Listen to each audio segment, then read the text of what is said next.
Okay, very good morning, student. Last लेक्चरला आपण जे काही इन्शुरन्स क्लेम अकाउंट आहे त्याच्या स्टेप्स बघितल्या होत्या आणि आपण आज एक प्रॉब्लेम इथे सॉल्व्ह करणार आहोत लॉस ऑफ स्टॉक पॉलिसीनुसार. मी तुम्हाला काल व्हॉट्सअप ग्रुपवर तो प्रॉब्लेम पण पाठवला की जो प्रॉब्लेम आपण या ठिकाणी सॉल्व्ह करणार आहोत. आय होप तुम्ही सर्वांनी तो नोटबुक मध्ये लिहिला असेल. आता आपण पुढे स्टार्ट करूयात. ओके,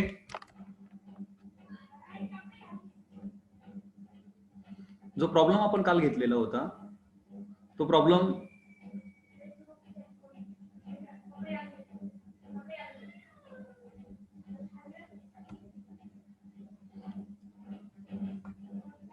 रीड करूयात आपण इथे. The fire occurred in the premises of Mumbai company as on 1 April 2018. Fire कधी ऑकर्ड झाला? 1 एप्रिल 2018 ला झाला. 1 एप्रिल 2018 ला तिथे फायर ऑकर्ड झाला. And the business books and records were save. बिझनेसचं रेकॉर्ड आणि जे काही बुक्स होते, बुक्स ऑफ अकाउंट, ते मात्र तिथे वाचलेत, ते मात्र डिस्ट्रॉइड झाले नाही, म्हणजे रेकॉर्ड अवेलेबल आहे.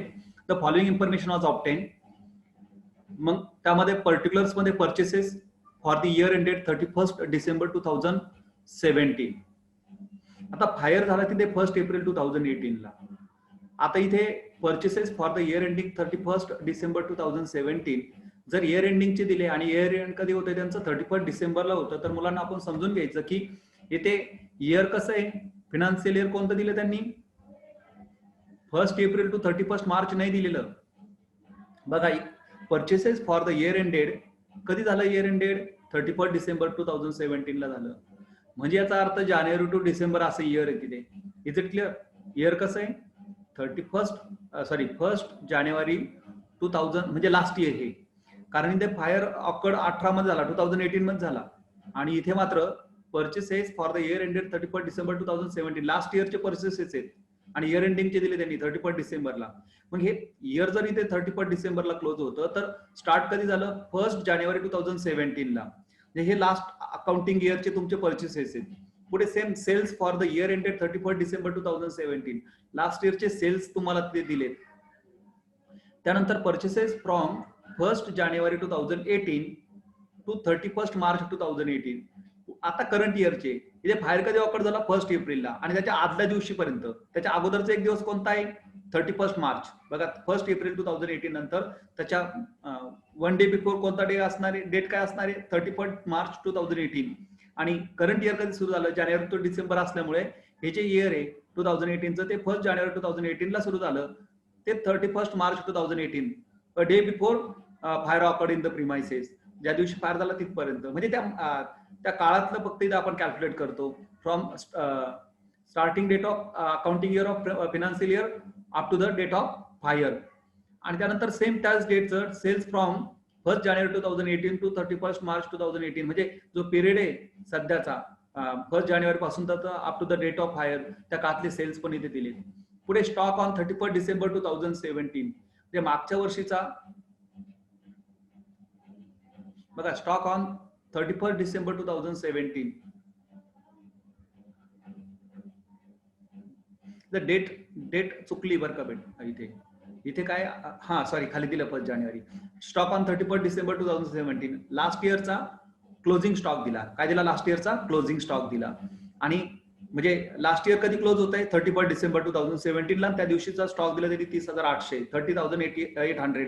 आणि त्यानंतर स्टॉक ऑन 1 जानेवारी 2017 लास्ट इयरचा 1 जानेवारीचा म्हणजे लास्ट इयरचा ओपनिंगचा स्टॉक आहे, ओपनिंगचा खाली दिला आणि क्लोजिंगचा वरती दिला, तो 44,000 दिला. It was the practice of the company to value stock at 10% above cost. त्या कंपनीची प्रॅक्टिस काय होती की ते जी काही व्हॅल्यू होती स्टॉकची, तर ती त्यांनी अबोव कॉस्टने घेतलेली. म्हणजे 100 ने ती कॉस्ट कॅल्क्युलेट व्हायला पाहिजे, तर 100 ऐवजी ती कशी कॅल्क्युलेट केली त्यांनी? तर ती कॅल्क्युलेट करत असताना त्यांनी 110 अबोव कॉस्ट. बिलो म्हणजे कमी. ज्यावेळेस 10% अबोव असतं त्यावेळेस 100 मध्ये 10 प्लस करून घ्यायचे ते, म्हणजे 110 ने ते कॅल्क्युलेशन त्यांनी केलंय आणि आपल्याला ते 100 वर आणायचं. आणि बिलो 10% असेल तर याचा अर्थ ते 100 न घेता त्यांनी 90 ने कॅल्क्युलेशन केलं, आपल्याला 100 करून घ्यायचं. म्हणजे बिलो असेल तर 10% ऍड करायचे आणि अबो असेल तर 10% लेस करायचे. तर ती ऍडजस्टमेंट आहे.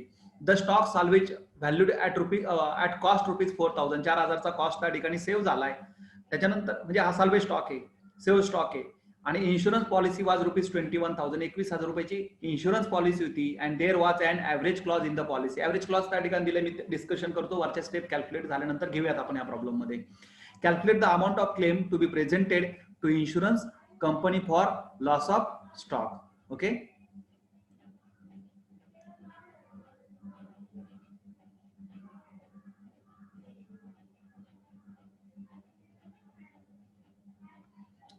मग आपण सोल्युशन घेऊयात, चालेल? Okay,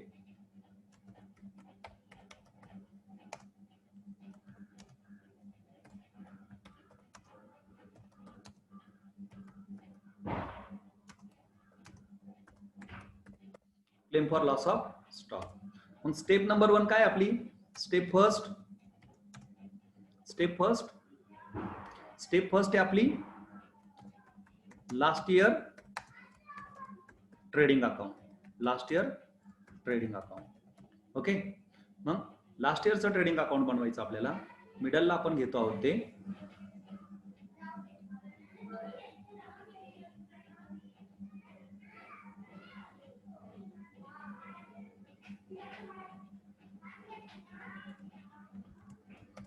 in the books of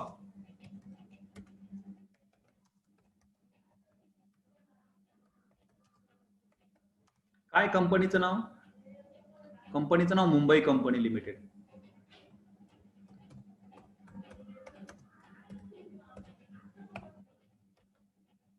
Mumbai company. Okay, trading account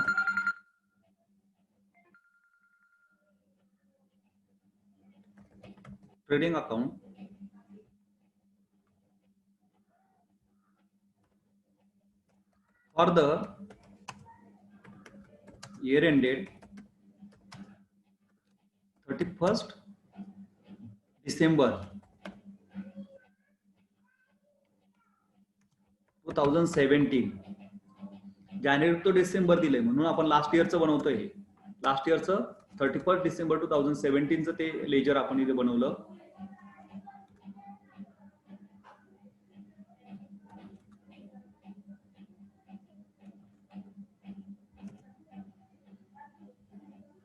trading account बनवूयात आपण इथे.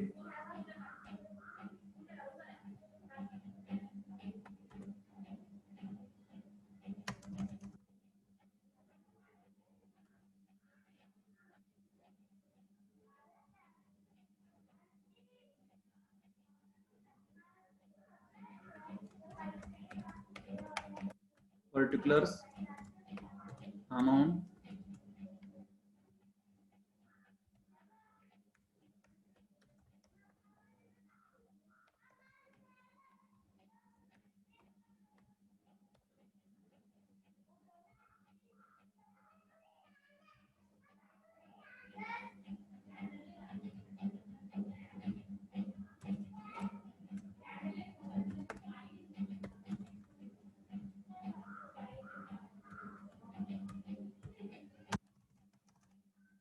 Debit credit. ओके, मग बघा बरं, इथे सुरुवातीला काय घ्यायचं आपल्याला? ओपनिंग स्टॉक घ्यायचा. काय घ्यायचा? ओपनिंग स्टॉक घ्यायचा. मग आता इथे लास्ट इयरचा ओपनिंग स्टॉक काय दिला? स्टॉक ऑन 1 जानेवारी 2017 तो 44,000 दिला. पण आपल्याला इथे ऍडजस्टमेंट बघायची. लक्ष द्या इथे काय? It was the practice of the company to value stock at 10% above cost. म्हणजे कंपनीने 10% अबो कॉस्टने ते व्हॅल्युएशन केलंय, आपल्याला 10% कमी करून घ्यायचं. आता त्यांनी ह्या अबो कॉस्ट आहे, याच्यात 10% जास्त आहेत, ते आपल्याला कमी करून घ्यायची. मग आपण कसं कॅल्क्युलेशन करून घेणार? बघा, वर्किंग नोट घेऊयात आपण.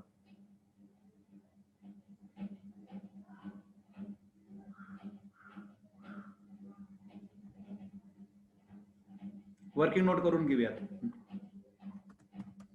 स्टॉक ऑन 1 जानेवारी 2000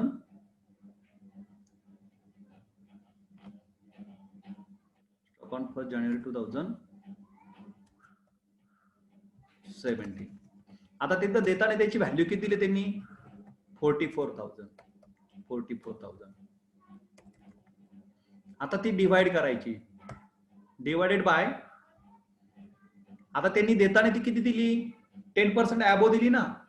10% ॲबो दिल्यामुळे ती 100 प्लस 10 म्हणजे किती झाली ती 110. 44,000 डिवायडेड बाय 110, 44,000 भागिले 110 मल्टिपल बाय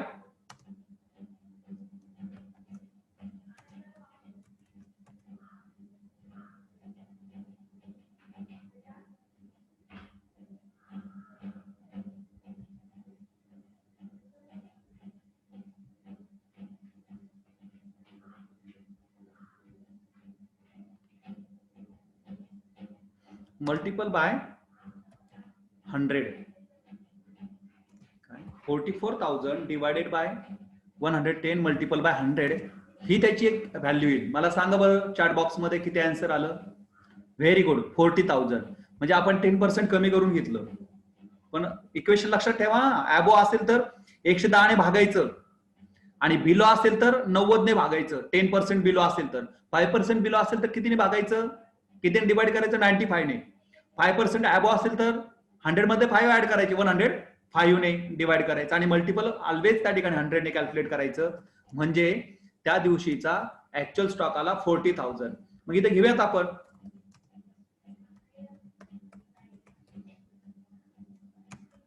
तो ओपनिंग स्टॉक 1/1/2017 किती दिला तो 40,000 दिला. ओके. त्यानंतर मग पुढचा आयटम काय घेतो आपण, परचेसेस घेतो. बघा काय घेतो, परचेसेस घेतो. मग purchases for the year ended 31 December 2017 त्या दिवशीचे परचेसेस, त्या दिवशीचे परचेसेस घेतो आपण. किती दिले ते 60,000. ते मात्र नाही, हे ओपनिंग स्टॉक आणि क्लोजिंग स्टॉक साठी त्या ठिकाणी आबो आणि बिलोचं व्हॅल्युएशन आपल्याला कॅल्क्युलेशन करायचं. इथे मात्र ते कॅल्क्युलेशन करायचं नाही. आणि मग इथे टू परचेसेस किती दिलेत परचेसेस आपल्याला 60,000.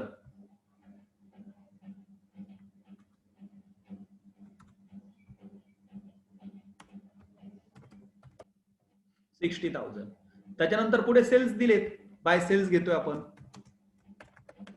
Bye cells. बघा बरं सेल्स किती दिले त्या काळातले. Sales for the year ended 31 December 2017 त्या काळातले सेल्स दिले 90,000. 90,000. Okay, very good. आणि त्याच्यानंतर क्लोजिंग स्टॉक घ्यायचा. बाकी वेजेस वगैरे काही दिलेले नाहीत आपल्याला. By closing stock, closing stock कधीचा 31/12/2017 या दिवशीचा घ्यायचा. पण आता हा ओपनिंग स्टॉक आणि क्लोजिंग स्टॉक कसा दिलेला असतो तो कसा दिलाय इथे ॲबो कॉस्टने दिलाय. म्हणून आपण तो त्याला काय करून घेऊयात, ऍट कॉस्ट करून घेऊया. ऍट कॉस्ट म्हणजे 100 ने करून घ्यायचा तो. आता त्यांनी देताना किती दिला तो स्टॉक ऑन 31 डिसेंबर 2017 देताना त्यांनी 30,800 दिला. 30,800 दिला डिवायडेड बाय 110, 110 आणि तो ॲबो दिलेला आहे म्हणून त्या ठिकाणी आपण तो घेतोय.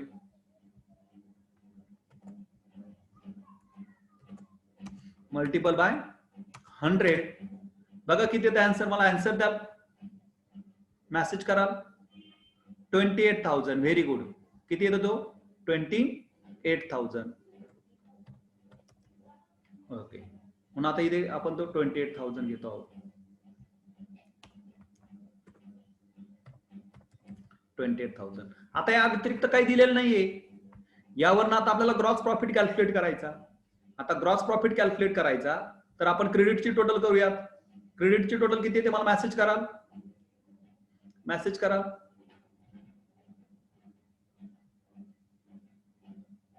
90,000 plus 28,000 1,18,000. Very good.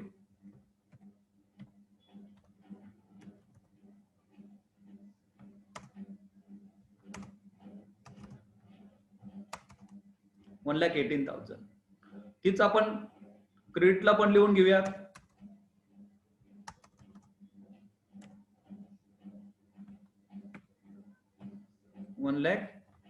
$1,18,000. Very good.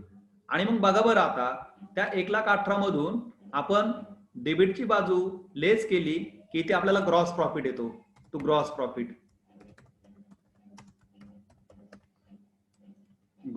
येतो. मग किती आला तो ग्रॉस प्रॉफिट मला सांगाल तुम्ही?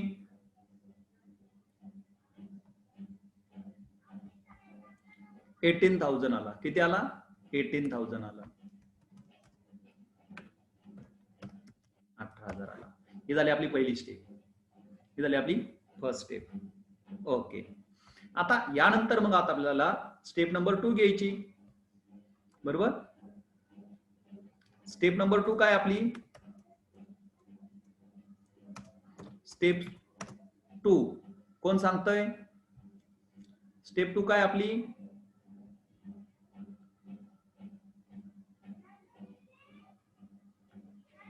Gross profit ratio.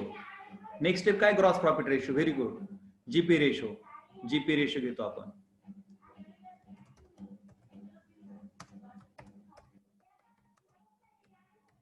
Ratio gross profit ratio आपण घेतो आहोत. तो कॅल्क्युलेट करणार आहोत आपण. ग्रॉस प्रॉफिट रेशो कॅल्क्युलेट करणार आहोत. मग ग्रॉस प्रॉफिट रेशोचं आपल्याला इक्वेशन घ्यायचं. बरोबर ना?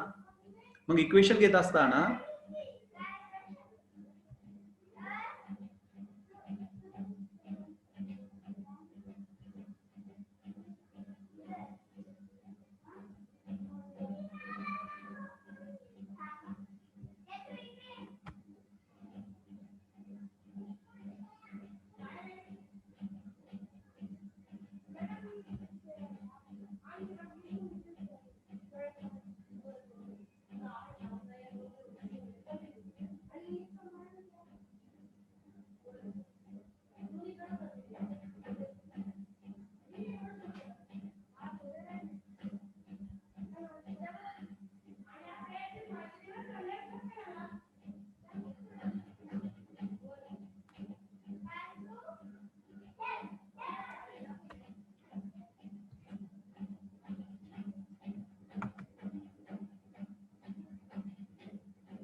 gross profit ratio is equal to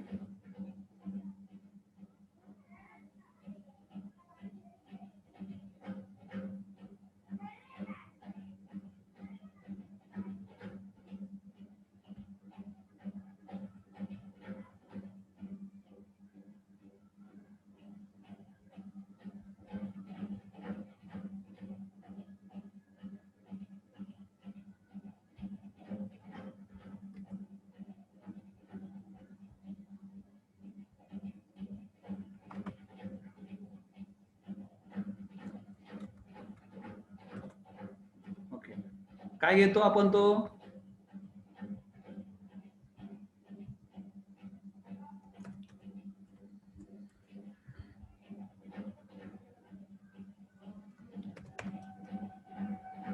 gross profit upon sales multiple bye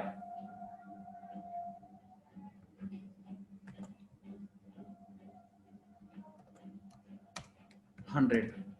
हा आपण रेशो घेतो. बरोबर. Gross profit upon sales multiple by 100. मग आता इथे आपल्याकडे ग्रॉस प्रॉफिट पण आहे लास्ट इयरचा आणि सेल्स पण आहे. त्यात व्हॅल्यूज आपण तिथे टाकूयात. मग ग्रॉस प्रॉफिट किती आला आपला? 18,000 आला. आणि सेल्स किती आले आपले? सेल्स आले 90,000. किती? 90,000. बघा मग किती येईल बरं तो? सांगा आन्सर.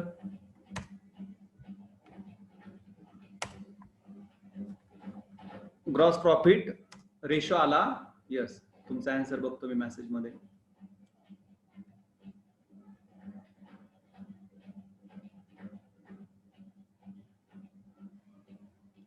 20%. Very good. किती आला तो? 20% आला. ही झाली तुमची स्टेप नंबर 2. ही झाली स्टेप नंबर 2. Very good.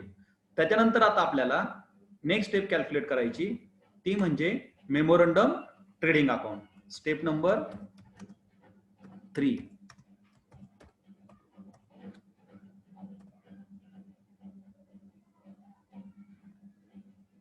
काय स्टेप नंबर 3 आपण कॅल्क्युलेट करतो आहोत. काय कॅल्क्युलेट करतो आहोत?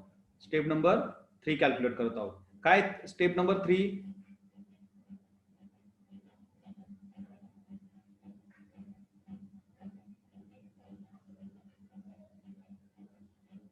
Memorandum trading account. Memorandum trading account. बरोबर. आता मेमोरंडम ट्रेडिंग अकाउंट आपल्याला बनवायचं.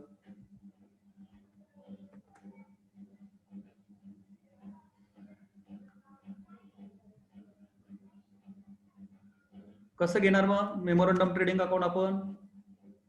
मेमोरंडम ट्रेडिंग अकाउंट इथे आपण इन्सर्ट करूयात अगोदर इन दी बुक्स ऑफ, ते म्हणण्याची गरज नाही हा. Memorandum trading account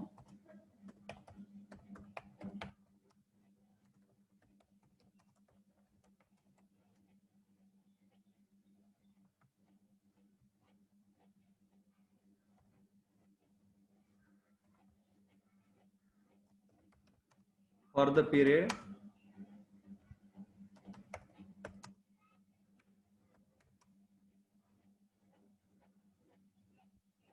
first January 2018 to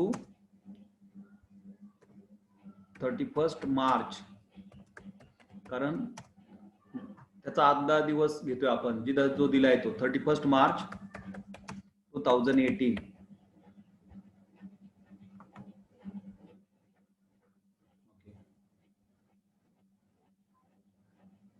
हे आपण बनवतो आहोत.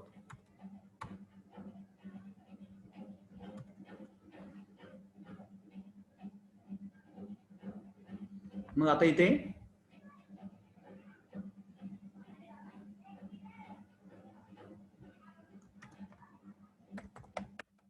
Particulars amount assets amount. Okay,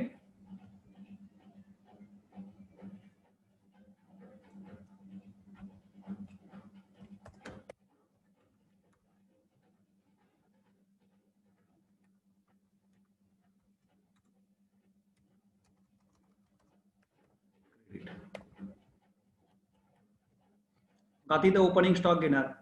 जो लास्ट इयरचा क्लोजिंग स्टॉक तो इथे काय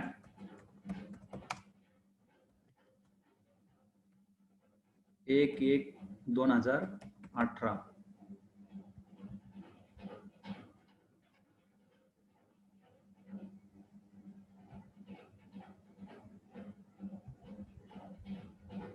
ओके, तो किती आलेला आहे बघा बरं वरती. जो क्लोजिंग स्टॉक होता तो 28,000. किती?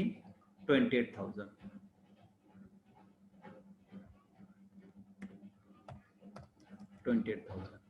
मग ह्या पिरियड मधले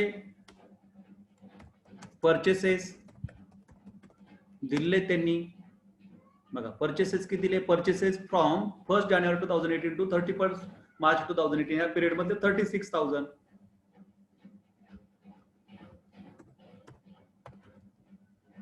त्यानंतर ह्या पिरियड मधले सेल्स बाय सेल्स किती दिले बरं? ते सेल्स दिले त्यांनी 50,000 50,000. ओके, आणि मग इथे जे कॅल्क्युलेट होणार आहे आपलं by stock on the date of fire. ज्या दिवशी फायर झाला त्या दिवशीचा स्टॉक. बरोबर ना? फायर झाला 1/4/2018. ठीक आहे ना? 1/4/2018 त्या दिवशीचा. पण तो स्टॉक नाही आपल्याकडे, तो तर कॅल्क्युलेट करायचा. म्हणून तर आपण हा जीपी रेशो कॅल्क्युलेट केला. आणि मग ह्या वर्षीचे जे काही ग्रॉस प्रॉफिट असेल तो ग्रॉस प्रॉफिट किती टक्के असेल? 20%. कशाच्या? सेलच्या. मग इथे घेणार आपण 20% ऑफ सेल्स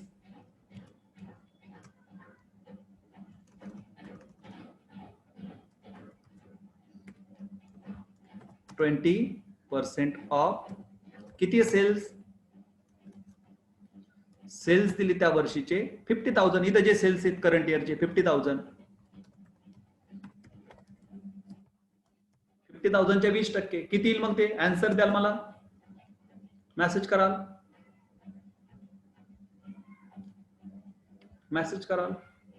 50,000ची 20% 18,000 कसं येईल 10,000. हा व्हेरी गुड किती येईल 10,000 येतील ते झालं. म्हणजे हे कॅल्क्युलेट करण्यासाठी तर आपण काय केलं ग्रॉस प्रॉफिट कॅल्क्युलेट करून घेतला कारण स्टॉक नाहीये म्हणून वरती जीपी रेशो आपल्याला कॅल्क्युलेट करावा लागला. आणि मग आता इथे आपण त्याची टोटल घेऊ शकतो 28,000 प्लस 36,000 प्लस 10,000 किती येते टोटल टोटल सांगाल मला किती येते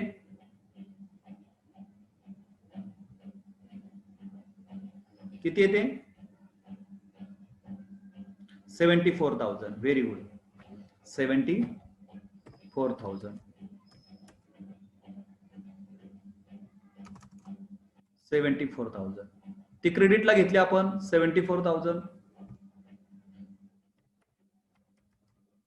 व्हेरी गुड. आणि मग 74,000 मधनं आपण जर 50,000 लेस केले तर आपल्याला stock on the date of fire निघतो किती येतो तो व्हेरी गुड 24,000. तो आपण इथे कॅल्क्युलेट केला. हा इथे आपल्याला कॅल्क्युलेट करणं महत्वाचं आहे. Is it clear.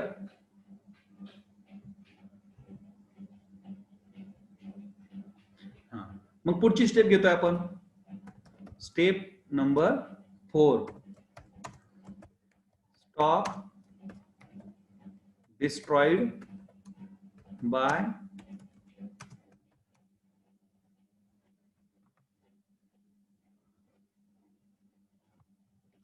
फायर किंवा त्याला म्हणतो आपण लॉस ऑफ स्टॉक. ओके मग ते कसं कॅल्क्युलेट करणार आपण जो आपला स्टॉक होता त्या दिवशीचा जो स्टॉक होता त्या स्टॉक मधून सेव्ह स्टॉक आपल्याला लेस करायचा.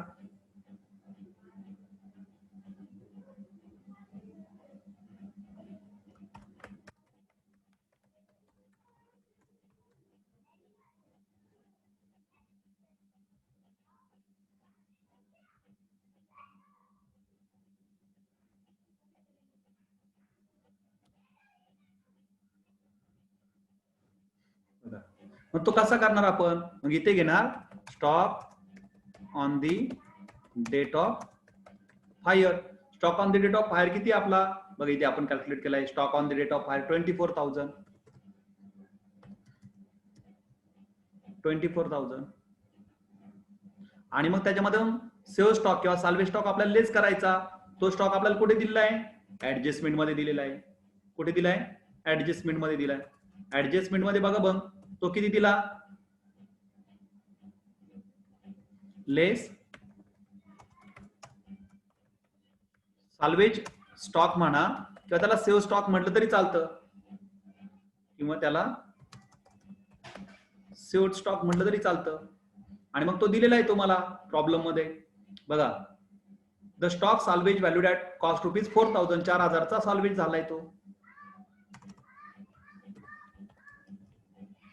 आणि मग या 24,000 मधनं आपण 4,000 लेस केले की आपल्याला इथे 20,000 येतात. आणि मग तो झाला तुमचा लॉस ऑफ स्टॉक किंवा stock destroyed by fire. Okay पण इथे आता तुम्हाला ऍव्हरेज क्लॉज वापरला ऍव्हरेज क्लॉज वापरायला सांगितलं तुम्हाला आहे ना ते ऍडजस्टमेंट आपण बघूयात काय द इन्शुरन्स पॉलिसी वाज ₹21,000 पॉलिसीची अमाउंट सम ॲश्युअर्ड किती आहे पॉलिसीची अमाउंट 21,000 आहे and there was an average clause in the policy. Average clause वापरायचा आहे आपल्याला तिथे. आता इन्शुरन्स पॉलिसी तुमची 21,000ची केवढ्याची 21,000ची आणि तुमचा मुळातच इथे जो काय लॉस झालाय लॉस किती झाला 20,000चा. मग आता इथे तुम्हाला वापरायची गरज आहे का तर ती वापरायची गरज नाहीये. काय इथे तुम्हाला पॉलिसी ऍव्हरेज क्लॉज वापरण्याची गरज नाहीये. त्याचं कारण काय ऍव्हरेज क्लॉज म्हणजे काय ज्यावेळेस तुमचा जो लॉस होतो तर तो पॉलिसी अमाऊंट पेक्षा जास्त रकमेचा होतो. तर तुम्हाला जास्त रक्कम जेवढं सम ॲश्युअर्ड आहे, जेवढं ठरवलं कंपनी एवढा आम्ही लॉस भरून देऊ. तर ठरवलं किती 21,000चं. आणि ऍक्च्युअल हा लॉस ऑफ स्टॉक हा जर 25,000चा आला असता, बरोबर ना, 21,000ची पॉलिसी अमाऊंट आहे आणि लॉस आला असता 25,000चा, तर तिथे मात्र तुम्हाला काय करावं लागलं असतं, कंपनीने त्या 21,000च्या प्रमाणातच भरपाई दिली असते आणि त्यावेळेस आपल्याला ऍव्हरेज क्लॉज वापरावा लागला असता. इथे मात्र पॉलिसी अमाऊंट 21,000ची आणि त्यापेक्षा कमी रकमेचा लॉस झालाय, म्हणजे त्या इन्शुरन्स कंपनी ठरवून दिलेल्या रकमेपेक्षा कमी रकमेचा लॉस झाला, म्हणून त्याला पूर्ण अमाऊंट त्या ठिकाणी रक्कम मिळेल. अंडर इन्शुरन्स आहे इथे, अंडर इन्शुअर्ड आहे. अंडर